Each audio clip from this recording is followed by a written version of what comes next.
Every single day, every single moment, you choose between two options: to go this way or to go that way, to go the easy way or the hard way, to do what's right or to do what's easy, to be selfish or to be selfless, to follow Christ or to follow self, to elevate one's ego or to be humble and honest. And so this is why I live by something called greater thans, and they're incredibly simple. For example, building is greater than dreaming. I would rather build something than dream about it. Dreaming is easy. Dreaming is fun. You're talking to friends, you have caffeine, you're playing some motivational music, you're relaxed, and it's so fun to dream. But man, does it suck when day after day after day you come to the realization that nothing has changed. So stop dreaming and start building. Yeah, building's gonna hurt. Some days it's gonna rain. You're gonna smash your finger with a hammer. You're gonna get discouraged. People won't believe in you. Some days you'll get sick. Some days you'll have to work when you don't feel like it. But I'm telling you this, when you look back one day, not only are you gonna be thankful because of the results, like the income, but also the growth results. You as a person will have grown so much. Building is greater than dreaming. Here's another one. Commitment is greater than motivation. Commitment is greater than motivation. It's fine to get motivated, but no amount of listening to motivational speeches, watching motivational movies, or listening to motivational music is ever going to trump actually committing to the task and doing it. Because when you commit to something, you say, I'm gonna do it even when I don't feel motivated. Someone who only acts forward on something when they feel motivated is someone who lives purely by emotion and will never succeed in what they're trying to accomplish. Because the only people who really succeed in life are the people who keep pushing even when it's extremely uncomfortable, even when they would rather be sleeping in bed, be warm on their couch, be watching a show, be hanging out with their family, but they have to do something that requires sacrifice. There's nothing in this world worth achieving that did not require sacrifice to get there. And that is why commitment is greater than motivation. Here's another one. Consistency is more important than innovation. Innovation, really, Seth? I mean, how have all the amazing things that have been created and invented in the last 150 years that have completely changed how we live? How could you say that? I'll say this. Because none of that innovation would ever have occurred if the innovators were not consistent. It was Thomas Edison's consistency and willingness to fail and fail and fail and fail and fail and fail and fail and fail and fail and fail until finally he figured out, okay, this is how the light bulb works. Most people who have an innovative mind do not have the consistency to make that innovation worth anything. You might come up with amazing ideas, but an idea means nothing until you decide to become consistent in pursuing it. And number one, finding out how bad the idea really is, because that's reality. This has happened in my life so many times, and having to pivot and pivot and pivot until you finally figure out what works. Let me give you another one. Day one is greater than one day. Again, it's easy to dream. One day I'll get to that. One day I'll put this away. One day I'll do this thing my wife has been asking me forever to do. Why not say, nope, today is day one. Tomorrow's day two. And don't get overwhelmed with the fact that whatever you're trying to accomplish is massive, like building a business, selling a course. Focus simply on what do I need to do in day one. And is it going to take longer to get there than you think? Yes. And is it going to be harder than you think? Yes.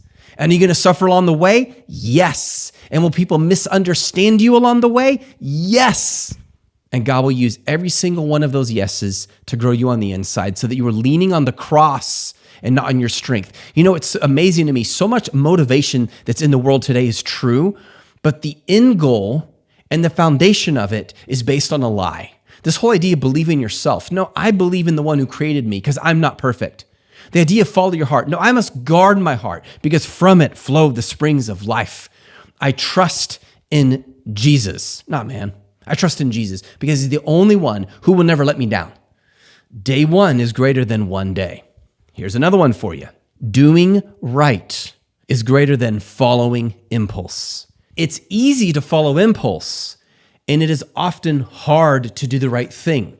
But once you do the right thing, it's a lot easier than if you followed your impulse. Because when you follow your impulse, you choose easy now, hard later. When you do the right thing, you choose hard now, easy later. And man, that easy is so much better than having this hard later over here. Let me give you another one. Executing trumps talking. It's one thing to talk and talk and talk about your plans, what you're going to do, how excited you are, how you're going to change your life. But all the talk you do without action means your credibility does this. And people might say, but over time they say, yeah, that person is always talking. I'll never forget, when I was in my early 20s, I met this guy who I thought I would look up to a lot. And he was always talking about his plans to build a business and make money and get his family out of debt. Always talking. And I swear every month he had a new idea he was working on. In almost every single one of these greater thans, he failed miserably because he didn't have consistency. He did live by impulse and he talked a lot, but he didn't do. He didn't execute.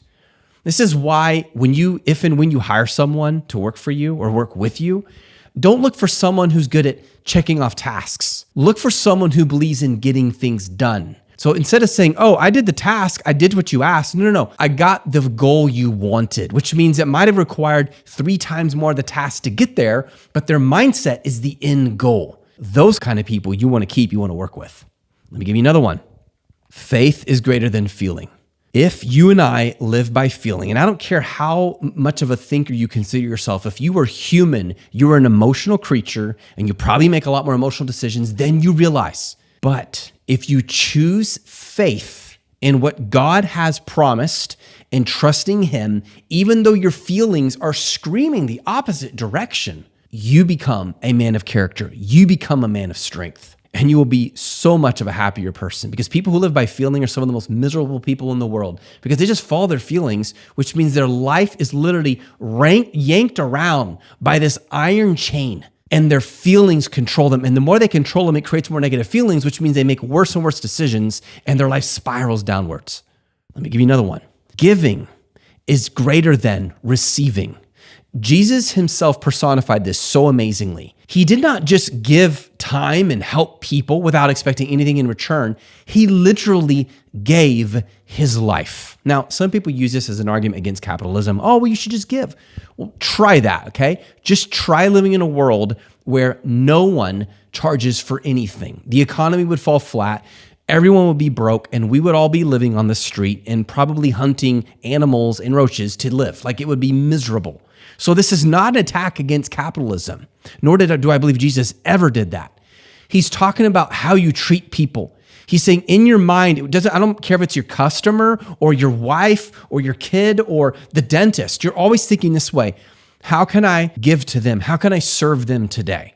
Should a customer pay you? Of course. That's not the opposite of giving. They should pay you. In fact, you're probably enabling them and entitling them if they don't, allowing them to use and abuse your services. That's not love. But even those who pay you, you still should be giving to above and beyond. How can I give? How can I serve? Even if it costs me. And I promise you this, every single time in my life I have given instead of taking, God has blessed that so much. And it doesn't mean there won't be seasons where God will allow you to lose a lot because he's trying to teach you something else. But even in those seasons, your heart for giving will grow. Let me give you another one. Grace trumps judgment. Yes, I do believe in the law. If there was no law, we would have chaos. Yes, I do believe that some people deserve to be in prison for life. And yes, I believe that I deserve to be in hell for all eternity because I'm a sinner. I've sinned against God alone, and God is just, and my sin is gross. And my only chance of grace is what Jesus Christ did on the cross. When someone understands that, their natural impulse is not to point the finger and judge, but to say, how can I show this person grace? Because who am I to judge? Because I deserve an eternity in hell. One of my favorite statements, I stole it from Dave Ramsey when someone asks me how I'm doing, is they'll say, Seth, how are you doing? I'll say, better than I deserve. And some people say, oh, don't say that. You deserve better. And I'm like, no, I don't actually. And they're like, why? Because I'm a sinner. I've sinned against an infinitely holy God. Listen, if I lie against a stranger, consequences are minimal. If I lie against my neighbor, that's a little bit worse. If I lie against my friend, that's really going to cause a lot of consequence. If I lie to my wife, man, that will really damage the relationship. What if I lie to the president of the United States of America? I could get locked up or even be killed, executed, depending on the lie. What if I lie to God? You see, the higher the authority and the closer the relationship, the greater the consequences are. So in my sin against a stranger or a neighbor or a family member is terrible. But when I sin against God, because he is so perfectly holy, oh my goodness, my only hope is not being good enough, but is his grace. And that creates a desire to obey because he loves me, not so that he will. When you see people and interact with people, the more you've suffered in life, the more you will see people through eyes of grace. And not look down on them, but say, this person, yeah, they've done wrong things, but man, have they suffered, and I have too, and I deserve so much more than I've received. Thank you, God, for your grace to me. How can I show grace to them? Because that's going to change their heart so much faster than condemning them. Let me give you another one. Ownership over blaming. By ownership, I mean, if you mess up, if you drop the ball, if you fail in something, you just say, I screwed up. I messed up. And I'm not talking about fake humility. People love to do this online, especially when it comes to celebrities. Oh, you said this word on purpose and you were trying to, and they're like literally trying to pressure this person into some stupid fake apology, which is disgusting. Don't apologize out of pressure. Apologize out of conviction, because the only one we should fear is not humans. They're not going to stand there when you walk that lonesome valley that the Kingston Trio sang about. Only God has the right to be feared because he is great. And I'm not talking about a groveling fear like, oh no, he's going to strike me down. I mean, the kind of fear you have if you had a good father, a really good father as a kid, you know what I'm talking about? You respected him, you loved him, and you feared him because he was strong, he was mighty, and you never knew exactly what he was going to do, but you trusted him, but he's so strong that you revere him as well. Take that and multiply it by 1 billion times, and that is the kind of God who serves his children. So remember, ownership over blaming. If I mess up, take ownership. If you mess up, take ownership. Because guess what? If you believe that it is only God's grace that allows you to breathe every day and his mercy, then nothing will bother you. No admission of guilt's going to bother you because you're worse than anyone thinks.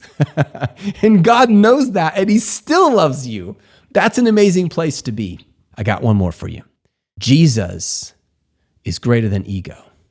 Jesus over ego.